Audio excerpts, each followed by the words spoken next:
Oh, here we go. Last one of the regular season. You guys have done a good job of avoiding any kind of slides here over the last 5 weeks, bouncing back pretty consistently. What's gone into that, you think? What sort of elements have been there that's kind of tied all those games together? Well, we've just developed a good attitude as a team in terms of competing. Whether we win or lose a game, I think we're ready to play the next game, and that's what we've been able to do about the last month or so.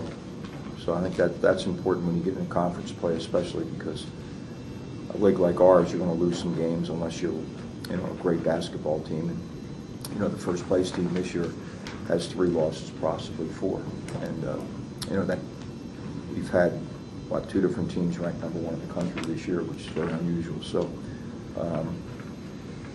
maybe 3.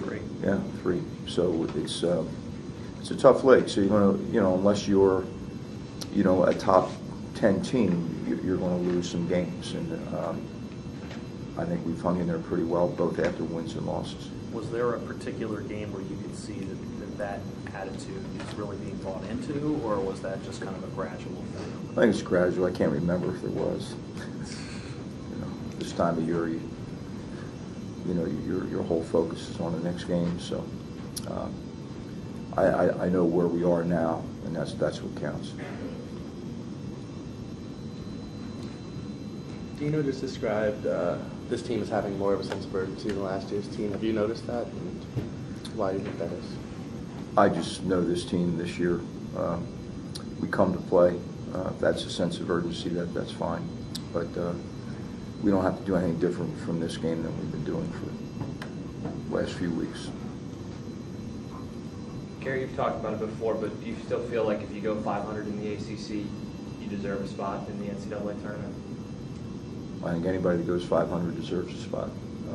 With our conference being rated all year as the toughest conference, having the level of teams at the top of the league that we've had all season.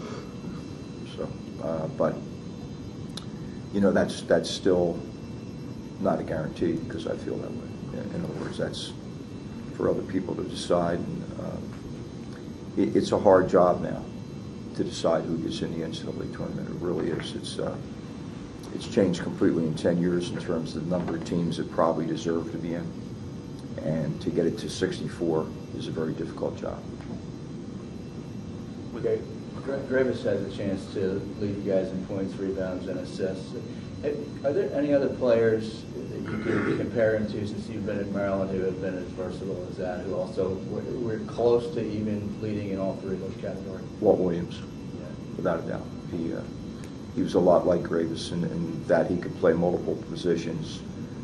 That he was bigger than Greivis. He was like 6'8½", and he even played the 5 spot for us at times his first couple of years. And he still has the record, I believe, of scoring 30 or more in 7 straight ACC games when he didn't have a lot of help with him, to get those points. So Walt was very similar to Greivis in terms of how they played the game and how they approached the game.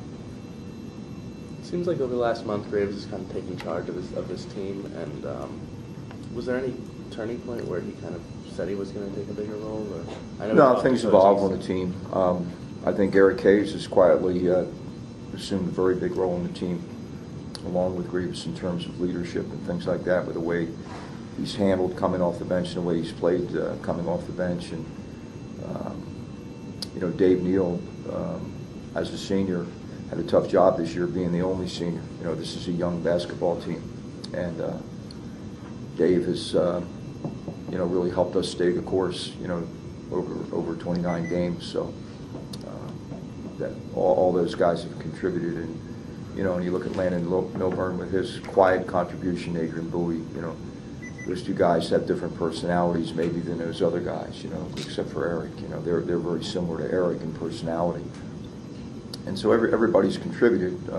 Greivis has gotten the attention because of the points and, the great game against Carolina and things like that. But, because one guy does that, that doesn't make you a good team. You have to have other parts to be a good team. And other players have stepped up also.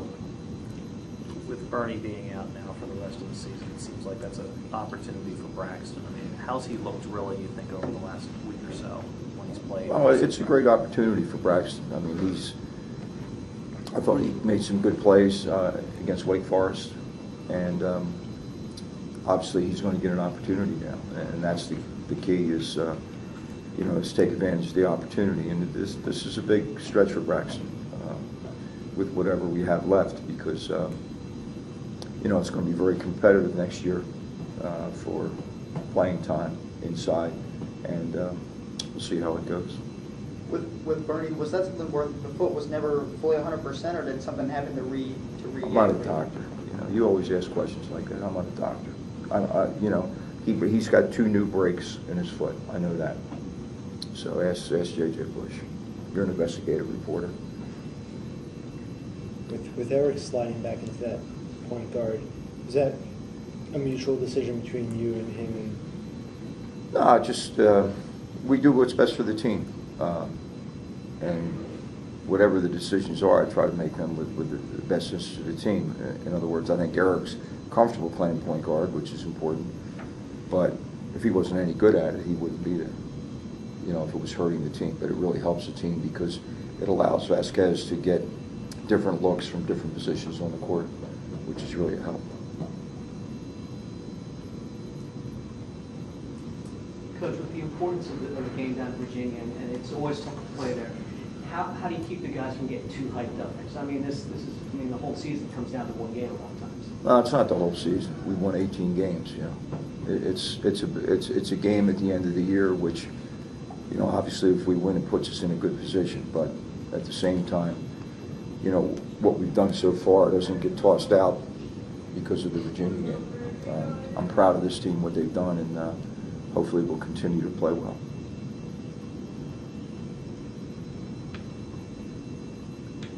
Anything else, guys? Virginia look a little bit different than the last time you guys played? They're playing a lot of players, a lot of different combinations, and a lot of it is is Sen healthy. We don't know that going in.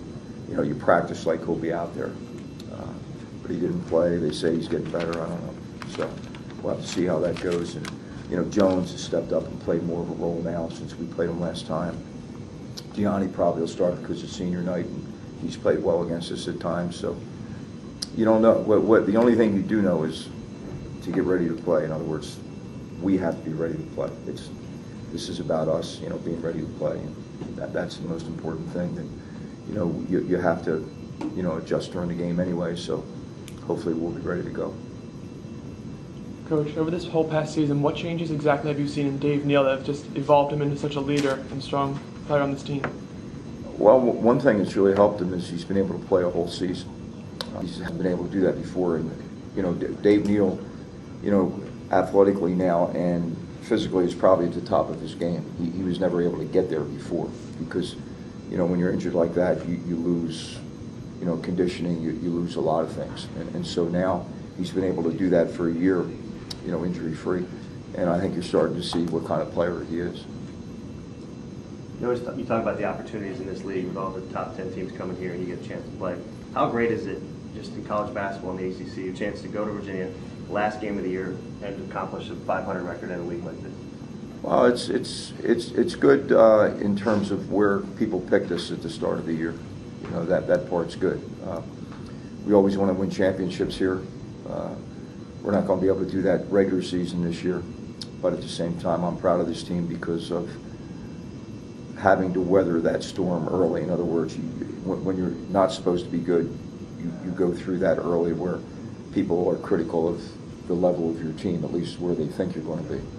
And so you have to play through that and prove that you're competitive with the good teams. And, you look at the last stretch with, Carolina, Duke, Wake Forest, at NC State. It's a pretty good stretch to play and go 2-2. That's not bad.